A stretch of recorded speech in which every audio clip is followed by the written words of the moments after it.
Star Tamil செய்திகள். முதலில் தலைப்புச் செய்திகள்.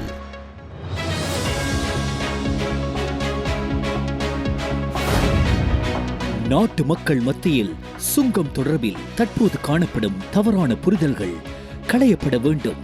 ஜனாதிபதி அனுரகுமார திசாநாயக்க தெரிவிப்பு. பேதங்களின்றி மகிழ்ச்சியான பண்புமிக்க வாழ்க்கையை வாழ்வதற்கு பொருத்தமான சூழலை அனைவருக்கும் பெற்றுக் கொடுப்பதே அரசாங்கத்தின் இலக்கு. பிரதமர் கலாநிதி ஹரிணி அமரசூரிய தெரிவிப்பு.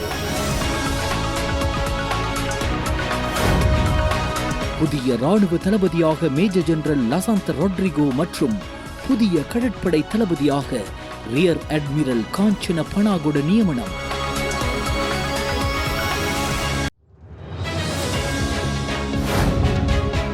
பீப்பிள் எக்ஸலன்சி அவார்டு விருது 2024 நிகழ்வில் சியத்த டிவிக்கு 4 விருதுகள்.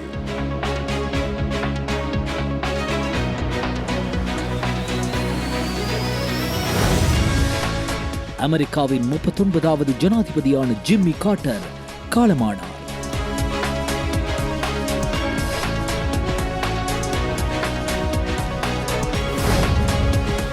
ஆஸ்திரேலிய இந்திய அணிகளுக்கு இடையிலான 4வது டெஸ்ட் போட்டியின் ஆஸ்திரேலியா அணி 184 ஓட்டங்களால் வெற்றி.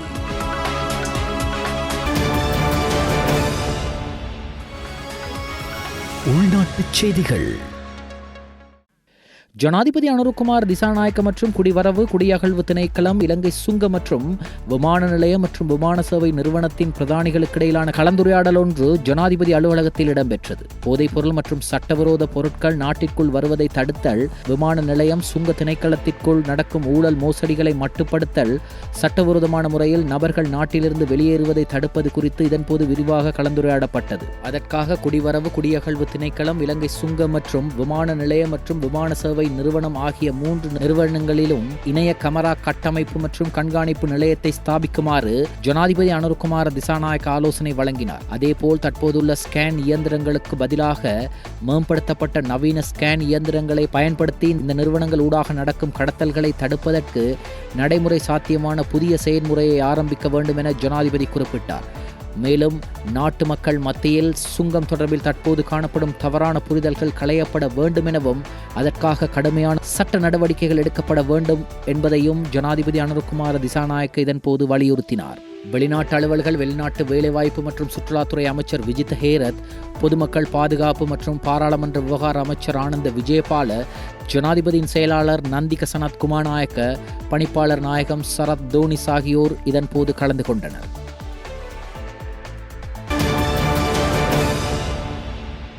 தேசிய மற்றும் உலகளாவிய தொழிற்சந்தை தேவைகளை பூர்த்தி செய்வதற்கு தயாராக உள்ள பயிற்சி பெற்ற தொழிற்படையணியை கட்டியெழுப்புவதே நாட்டிற்கு தேவையானதென பிரதமர் கலாநிதி ஹரிணி அமரசூரிய தெரிவித்துள்ளார். பண்டாரநாயக்க ஞாபகார்த்த சர்வதேச மாநாட்டு மண்டபத்தில் இடம்பெற்ற இலங்கை தொழிற்பயிற்சி அதிகார சபையின் டிப்ளோமா பாடநெறியை பூர்த்தி செய்த மாணவர்களுக்கான சான்றிதழ்கள் வழங்கும் நிகழ்வில் கலந்து கொண்ட போதே பிரதமர் இதனை தெரிவித்துள்ளார். இலங்கை தொழிற்பயிற்சி அதிகார சபையின் 13 பாடநெறிகளின் கீழ் டிப்ளோமாவை பூர்த்தி செய்த 761 இளைஞர் யுவதிகளுக்கு இதன்போது சான்றிதழ்கள் வழங்கப்பட்டன. இங்கு மேலும் கருத்து தெரிவித்த பிரதமர் கலாநிதி ஹரிணி அமரசூரிய, நாட்டின் கல்வி முறையினூடாக இவரும் பின்னடைவை சந்திக்காது முன்னோக்கி செல்ல வேண்டும் என்பதே அரசின் இலக்காகும்.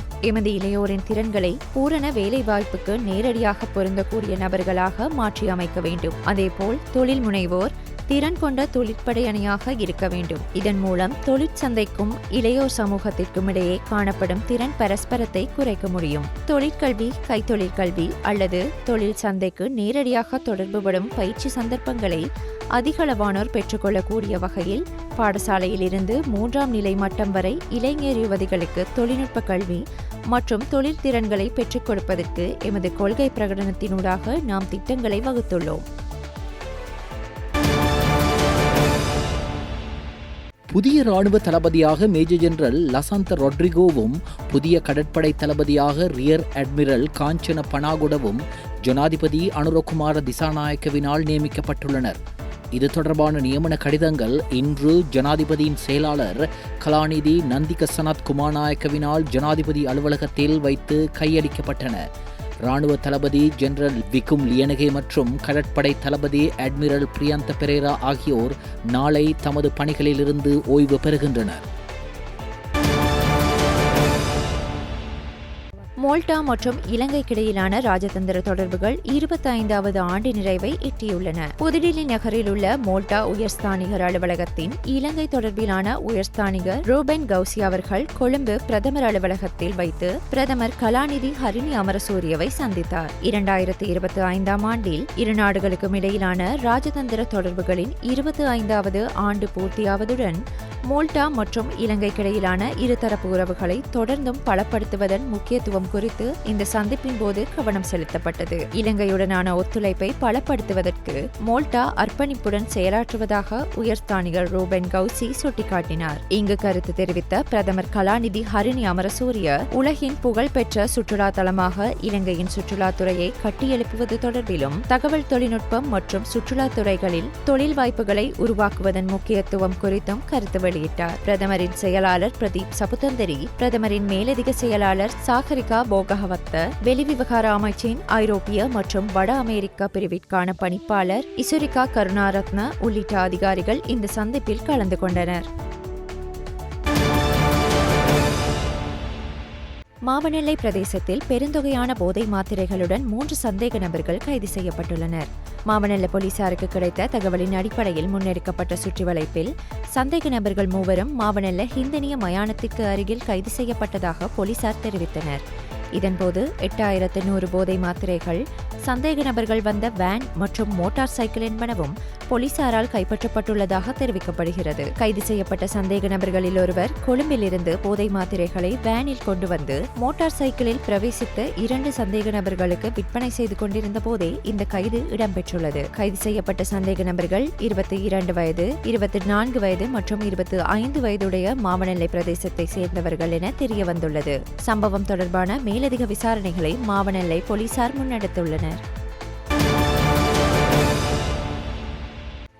எந்தவொரு பேதங்களும் இன்றி மகிழ்ச்சியான பண்புமிக்க வாழ்க்கையை வாழ்வதற்கு பொருத்தமான சூழலை அனைவருக்கும் பெற்றுக் கொடுப்பதே அரசாங்கத்தின் இலக்கு என பிரதமர் கலாநிதி ஹரிணி அமரசூரிய தெரிவித்துள்ளார். குறைந்த வருமானம் பெறும் குடும்பங்களின் வாழ்க்கை தரத்தை கட்டியெழுப்பும் நோக்கில் 22 பில்லியன் ரூபாய் சீன நிதியுதவியின் கீழ் இலங்கைக்கு பெற்றுக் கொடுக்கப்படும் வீடமைப்பு திட்டத்தின் முதற்கட்டத்திற்கான ஆரம்ப நிகழ்வு மொரட்டுவை பெடரிவத்த பகுதியில் இடம்பெற்றுள்ளது. இதில் கலந்து கொண்டு உரையாற்றும் போதே பிரதமர் கலாநிதி ஹரிணி அமரசூரிய இதனை தெரிவித்துள்ளார். சீன நிதியுதவியின் கீழ் 1996 வீடுகளை நிர்மாணிப்பதற்கு உத்தேசிக்கப்பட்டுள்ளதுடன் மொரட்டுவை பெடரிவத்த பகுதியில் முன்னெடுக்கப்படும் வீடமைப்பு திட்டத்தினூடாக குறைந்த வருமானம் பெறுபவர்களுக்கென 575 வீடுகள் மற்றும் கொட்டாவ பகுதியில் நிர்மாணிப்பதற்கு உத்தேசிக்கப்பட்டுள்ள வீடமைப்பு திட்டத்தினூடாக 108 வீடுகள் மூத்த கலைஞர்களுக்கும் வழங்கப்பட உள்ளன. இங்கு மேலும் கருத்து தெரிவித்த பிரதமர் கலாநிதி ஹரிணி அமரசூரிய, இந்த வீடமைப்பு திட்டத்தினை இலங்கைக்கு பெற்றுக் கொடுத்ததை முன்னிட்டு நாம் சீன அரசாங்கத்திற்கு நன்றி தெரிவிக்கின்றோம். வீடு என்பது குடும்பத்திற்கு, நபருக்கு அரவணைப்பை வழங்கும் ஒரு இடமாகும். பிரஜை என்ற அடிப்படையில் கிடைக்க வேண்டிய நல்லதொரு வாழ்க்கைக்கும் பண்புமிக்க வாழ்க்கைக்கும் பாதுகாப்பை வழங்கக்கூடிய ஓரிடமாகும். வீடு மாத்திரமல்ல, பலம் மிக்க குடும்பம், சமூகத்தை கட்டியெழுப்புவதும் அரசிற்கு அவசியமானது. விசேடமாக பெண்கள் மற்றும் பிள்ளைகளின் பாதுகாப்பு, அவர்களின் தேவைகளுக்கு கிடைக்கும் சந்தர்ப்பம் மிகவும் முக்கியமானது. புறநகர் பகுதிகளில் வசிக்கும் குறைந்த வருமானம் பெறுவோர் மிகவும் நெருக்கடி நிறைந்த வாழ்க்கையை வாழுகின்றனர். அதேபோல் வீடு ஒன்று இல்லாததால் சிலர் மிகவும் பாதுகாப்பற்ற வாழ்க்கையை வாழுகின்றனர். இவர்கள் அனைவருக்கும் இன, மத, பாலின் சமூகத்தன்மை உள்ளிட்ட எந்த ஒரு பாகுபாடும் இன்றி மகிழ்ச்சியான பண்புமிக்க வாழ்க்கையை வாழ்வதற்கு பொருத்தமான சூழலை அனைவருக்கும் பெற்றுக் கொடுப்பதே அரசாங்கத்தின் இலக்காகும். இதற்கென சீன அரசாங்கத்திடமிருந்து எமக்கு கிடைக்கப்பெறும் இந்த நிதியுதவியை போன்று இலங்கைக்கு பெற்றுக் கொடுக்கப்படும் ஒத்துழைப்புக்கும் தனது நன்றியை தெரிவிப்பதாக பிரதமர் கலாநிதி ஹரிணி அமரசூரிய தெரிவித்துள்ளார்.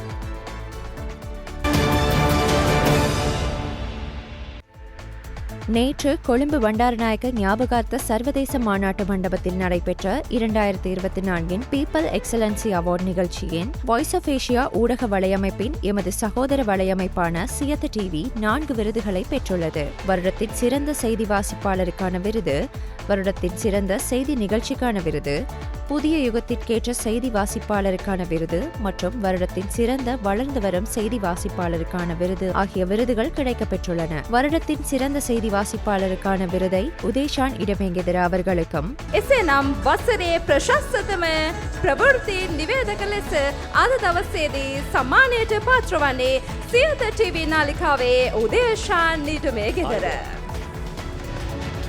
Congratulations to the best television news presenter of the year, Siyatha TV, Mr. Udeshan Idamegedara. At the People's Excellency Award, Sri Lanka, the best television. வருடத்தின் சிறந்த செய்தி நிகழ்ச்சிக்கான விருது சியத்த டிவியின் செய்தி பிரிவின் ஆலோசகர் லால் ஹேமந்த மாவலகி அவர்களுக்கும், කාලීන ප්‍රවෘත්ති වැඩසටහන වෙනුවෙන් සම්මානයට පාත්‍ර වන්නේ සියත ටීවී නාලිකාවේ සියත ටෙලිවැකියේ ජේෂ්ඨ මාධ්‍යවේදී ලාල් හේමන්ත මාවලගේ. මෙම සම්මානය ඊයේ ලබාගත්තේ ටෙලිවිෂන් ටෙලිබැකිය වීඩියෝ සංස්කාරක බෝසිරිලාල් සුබසිංහ සහ සියත මණ්ඩලික වාර්තාකාරිණී රවිෂ්කා ගම්ලත්. හොඳයි, ඒ වෙනුවෙන් සම්මානය ලබා ගැනීමට මේ වෙලාවේදී අපිට දකින්න පුළුවන්කමක් තියෙනවා සියත ටීවී නියෝජනයේ බෝසිරිලාල් සුබසිංහ වගේම රවිෂ්කා ගම්ලත් අපි ආදරෙන් මතක් කරන්න ඕනේ. புதிய யுகத்திற்கேற்ற செய்தி வாசிப்பாளருக்கான விருது சதுர சூரிய பண்டார அவர்களுக்கும், වසරේ වඩාත් නව්‍ය ප්‍රවෘත්ති ඉදිරිපත් කිරීමේ සම්මානය හිමි කරගනු ලබන්නේ නැවතත් සියත ප්‍රවෘත්ති චතුර Suriya Bandara. The most emerging TV news presenter of the year goes out to Mr. Chatura Surya Bandara from Siyatha TV at the People's Excellency Award, Sri Lanka 2024. ලෝචන சிறந்த வளர்ந்து வரும் செய்தி வாசிப்பாளருக்கான விருது சமுத் சத்யபால அவர்களுக்கும் கிடைத்துள்ளது. 2024 People Excellency සම්මාන උළෙලේ වසරේ නැගිගෙන ප්‍රවෘත්ති නිවේදක බවට පත්වන්නේ සියත ටීවී නාලිකාවේ Chamath Sathyapala. Congratulations to the most upcoming TV news presenter of the year, representing Siyatha TV, Mr. Chamut Satyapala. Let's put our hands with everybody. The most upcoming TV presenter. விருதுகள் கிடைக்கப்பெற்ற அனைவருக்கும் எமது வாழ்த்துக்களை தெரிவித்துக் கொள்கிறோம். 2025 ஆண்டில் பாடசாலை இடம்பெறும் நாட்களின் எண்ணிக்கை திருத்தம் செய்யப்பட்டுள்ளது. அரசாங்கம் வருடத்திற்கு 210 நாட்களுக்கு பாடசாலைகளை நடத்தினாலும் அடுத்த வருடத்தில் அந்த எண்ணிக்கையை 181 நாட்களாக குறைக்க கல்வி அமைச்சு தீர்மானித்துள்ளதாக குறிப்பிடப்பட்டுள்ளது. அதிக அளவில் அரச விடுமுறைகளுடன் முதல் தவணை தொடங்குவதில் தாமதம் ஏற்பட்டுள்ளதால் அரசு அங்கீகரிக்கப்பட்ட தனியார் பாடசாலைகள், அரசாங்க பாடசாலைகள் மற்றும் பிரிவனா மாணவர்கள் வருடாந்த சுற்றுலாக்காக வருகை தரும் நாட்கள் இவ்வாறு குறைக்கப்பட்டுள்ளது. இதன்படி 2024 ஆண்டுக்கான 3ஆம் தவணை நிறைவு செய்யும் வகையில் முதல் 3 வாரங்கள் ஜனவரி 2ஆம் தேதி முதல் 24ஆம் தேதி வரை நடைபெற உள்ளது. தொழில்நுட்ப ரீதியாக அடுத்த ஆண்டுக்கான கல்வி ஆண்டு ஜனவரி 27ஆம் தேதி ஆரம்பிக்கப்படும் என கல்வி அமைச்சு தெரிவித்துள்ளது. தீவக மக்களுக்கு பல்வேறு அடிப்படை பிரச்சனைகள் இருக்கின்றன. அவற்றை தீர்ப்பதற்கு ஒருங்கிணைந்த நடவடிக்கைகள் விரைவில் நாம் முன்னெடுக்க இருக்கின்றோம். இது தொடர்பில் வடக்கு மாகாண பிரதம செயலாளர் இளங்கோவுடனும் கலந்துரையாடி இருக்கின்றேன் என வடமாகாண ஆளுநர் நாவண்ணா வேதநாயகன் தெரிவித்தார்.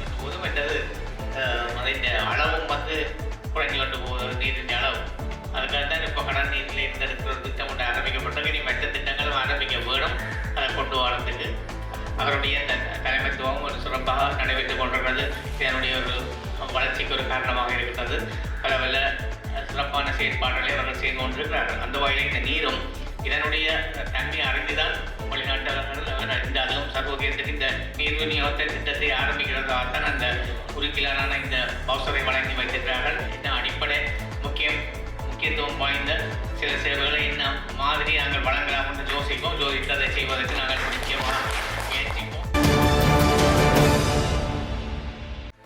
அமெரிக்காவின் 39வது ஜனாதிபதியான ஜிம்மி கார்ட்டர் காலமானார். 1924 அக்டோபர் மாதம் 1ஆம் தேதி பிறந்த அவர் நேற்றைய தினம் மரணிக்கும் போது 100 வயதை கடந்திருந்தார். அமெரிக்க ஜனநாயக கட்சியை சேர்ந்த அவர் அமெரிக்க ஜனாதிபதிகளில் நீண்டகாலம் உயிர் வாழ்கின்ற முன்னாள் ஜனாதிபதி எனும் பெயரை பெற்று விளங்கினார். அத்துடன் அமெரிக்க ஜனாதிபதிகளில் 100 வயதை கடந்த ஒரே ஒருவர் என்பதும் குறிப்பிடத்தக்கது. அமெரிக்க ஜனாதிபதியாக 1977 முதல் 1981 வரை அவர் பதவியில் இருந்தார். ஜிம்மி கார்ட்டர் தான் பதவியேற்ற 2வது நாளில் வியட்நாம் போரில் தப்பியோடியவர்களுக்கு பொது மன்னிப்பு வழங்கினார்.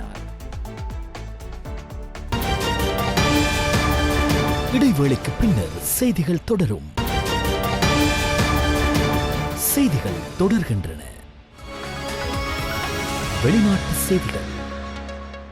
தென்கொரியாவின் மூவான் விமான நிலையத்தில் இடம்பெற்ற விமான விபத்தில் அதில் பயணித்த 181 பேரில் 179 பேர் மரணமடைந்துள்ளதாக அறிவிக்கப்பட்டுள்ளது.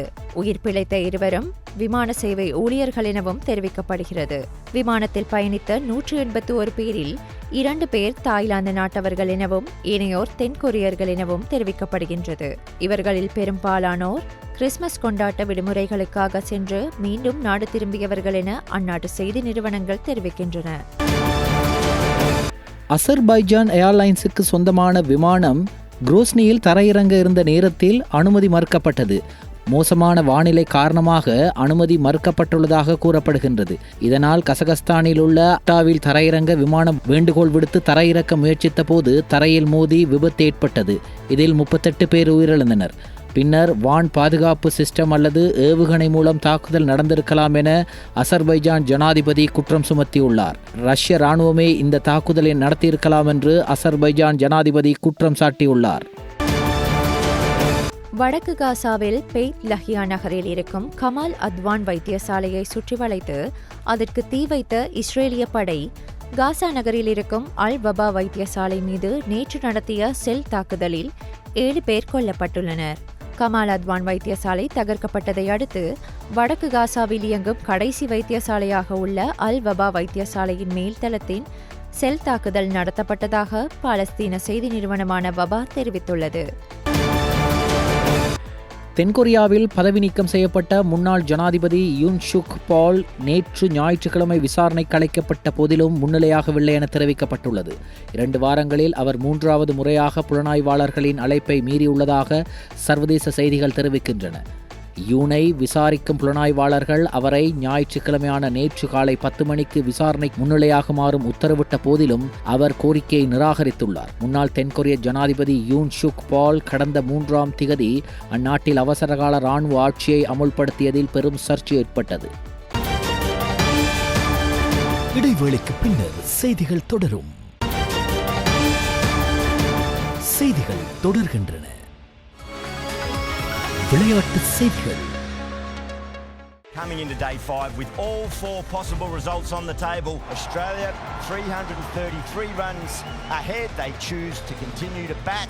இந்தியா மற்றும் ஆஸ்திரேலியாவுக்கு இடையிலான 4வது டெஸ்ட் போட்டியின் இறுதி நாள் இன்று இடம்பெற்றது. முதல் இன்னிங்ஸில் துடுப்படுத்தாடிய ஆஸ்திரேலிய அணி 474 ஓட்டங்களையும் 2வது இன்னிங்ஸில் 234 ஓட்டங்களையும் பெற்றது. 5வது நாள் ஆட்ட நேர முடிவில் துடுப்படுத்தாடிய இந்திய அணி 339 ஓட்டங்களை பெற வேண்டிய நிலையில் 155 ஓட்டங்களுக்கு சகல விக்கெட்டுகளையும் இழந்தது. ஆஸ்திரேலிய அணி 184 ஓட்டங்களால் வெற்றி பெற்றது.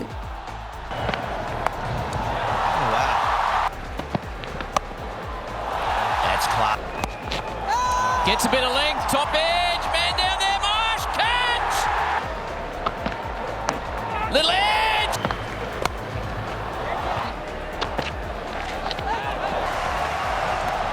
Edge! Oh, big shout! Finger goes up! Lyon does the job for Australia. We're going to go upstairs. இலங்கை மற்றும் நியூசிலாந்து அணிகளுக்கு இடையிலான 2வது T20 போட்டி இன்று நடைபெற்றது. முதலில் துடுப்படுத்தாடிய நியூசிலாந்து அணி 186 ஓட்டங்களுக்கு 5 விக்கெட்டுகளை இழந்தது. நியூசிலாந்து அணி சார்பில் டீம் ராபின்சன் 41 ஓட்டங்களையும் மார்க் சாம்பன் 42 ஓட்டங்களையும் பெற்றுக் கொடுத்தனர். பந்துவீச்சில் இலங்கை அணி சார்பில் வனிந்து அசரங்க 2 விக்கெட்டுகளையும் மதீஷ பத்திரன மற்றும் நுவான் துஷார் ஆகியோர் தலா 1 விக்கெட்டுகளையும் பெற்றனர். 187 ஓட்டங்களை பெற வேண்டிய நிலையில் துடுப்படுத்தாடிய இலங்கை அணி 19.1 ஓவர்களில் சகல விக்கெட்டுகளையும் இழந்து 141 ஓட்டங்களை மட்டுமே பெற்றது. இலங்கை அணி சார்பில் குசல் பெரேரா 48 ஓட்டங்களை பெற்றார். நியூசிலாந்து அணி சார்பில் பந்துவீச்சில் ஜேக்கப் டஃபி 4 விக்கெட்டுகளை பெற்றார். இந்த போட்டியில் 45 ஓட்டங்களால் நியூசிலாந்து அணி வெற்றி பெற்றது. 3 போட்டிகள் கொண்ட தொடரில் 2-0 என்ற நிலையில் தொடரை கைப்பற்றியது நியூசிலாந்து அணி. நாணய மாற்று வீதம்